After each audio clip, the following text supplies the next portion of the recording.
भाषा, बोली, लिपि और व्याकरण, हम इसमें इस चीज़ का अध्ययन करेंगे।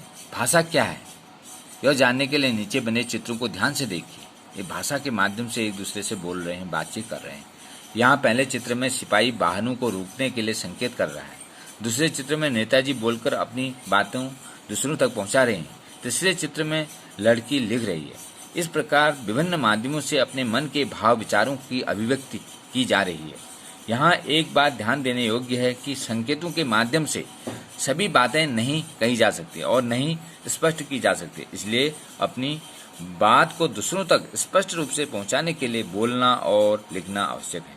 भाषा शब्द की उत्पत्ति भाष धातु से हुई है, जिसका अर्थ है बोलना। दूसरे की कही हुई बातों को हम सुनकर समझते हैं।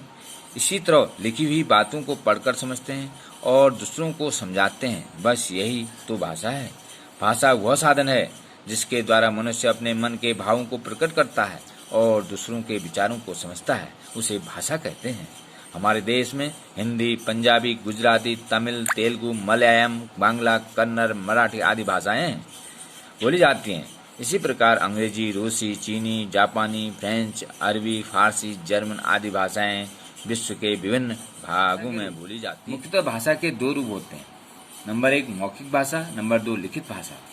मौखिक भाषा क्या होती है? इन चित्रों में दीदी माँ बोलकर बच्चों को कहानी सुना रही है और बच्चे सुनकर समझ रहे हैं। इसी प्रकार दूसरे चित्र में लड़का फोन पर अपने मित्र को बता रहा है। यही भाषा मौखिक रूप में है। अतः भाषा के जिस रूप में हम बोलकर अपने भाव विचार प्रकट करते हैं और सुनकर समझते हैं, उसे मौखिक भाषा कहते हैं। गीत गाना, सुनना, भाषण देना, मित्र से बातचीत करना मौखिक भाषा के कुछ उदाहरण हैं। एक यह भाषा का प्रारंभिक रूप है जिसे बच्चा अपने आप सीख जाता है। इसे कहते हैं हम मौखिक भाषा। अब नंबर 2 है लिखित भाषा। लिखित भाषा में क्या होता है, ये चित्र के माध्यम से आप समझ सकते हैं। इन चित्रों में अध्यापिका पुस्तक में से कुछ पढ़कर लिख रही है और छात्र उसे लिख रहे हैं।